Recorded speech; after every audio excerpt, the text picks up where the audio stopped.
있는 권력이라고 해서 무조건 칼을 찌르는 것은 그건 과잉입니다. 과잉 금지의 대상은 장관이든 국민이든 마찬가지인 거예요. 그 조국 수석이 장관으로 임명되면서 검찰이 왜 저렇게 뭐 소환도 하지 않고 정경심 교수를 기소하면서부터 뭐 거의 70여 차례 압수수색을 했고 또 언론 보도만 해도 그 의혹 보도가 거의 수십만 건 보도가 됐습니다. 예. 그런데 나온 거는 거의 폐업 정리 수준이에요. 그 가게 1년 내내 그 폐업 정리 해가지고 싸게 파는 데 있지 않습니까? 땡처리 하는데. 질이 안 되니까 양으로 승부를 하는 겁니다. 소위 말해서 제대로 된 검사는 칼을 찌를 때 한 번 찔러야 돼요. 근데 이거는 커터칼로 톡톡톡 찌른 거 아닙니까? 12개, 11개. 이게 과연 대한민국 검찰이, 윤석열 검찰이 국민들한테 자, 우리가 4개월 동안 이렇게 했어요. 이 답으로 내놓을 수 있는 답인가, 이게. 참 부끄러운 줄 알아야 된다. 오늘 김호영 청장. 네.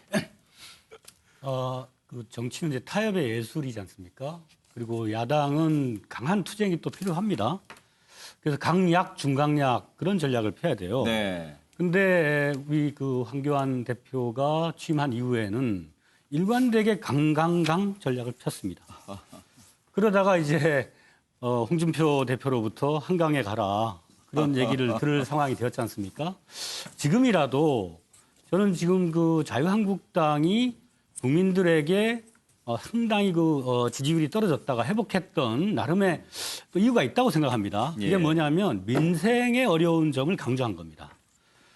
그런 상황이라면 야당으로서 국민들의 어떤 삶을 개선할 수 있는 민생 정책, 예. 또 예전에 박근혜 당대표 시절에 경제민주화나 복지 같은 새로운 컨텐츠를 제시함으로써 어떤 그 당황의 상황을 반전시키지 않았습니까? 예. 홍준표 대표가 지적한 것처럼 한강에 갈 수도 없는 것이고 그러면 지금 황교안 대표 체제가 다시 비상한 어떤 각오로 새로운 국민들에 대한 자신들의 민생 정책을 좀 제시를 하고 예. 좀 타협의 길로 좀 나왔으면 좋겠어요. 예. 네, 그게 유일한 살 길이라고 생각합니다.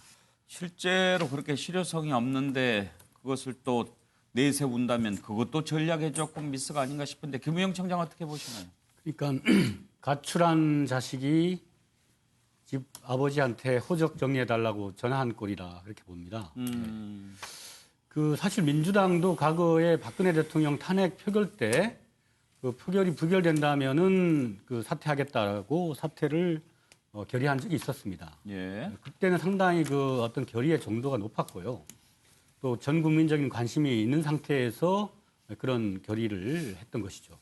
근데 지금 보면 그러니까 공수처법안이 통과되면은 결사적으로 그걸 저지하겠다라는 사전 행위로서 뭐 의원직을 사퇴를 냈다거나 이런 것도 아니고 어떻게 보면 국민들에게 특히 그 자유한국당을 지지하는 당원들이나 그런 분들에게 어떤 그 피해가는 구실로서 저런 행위를 하고 있는 게 아닌가. 예.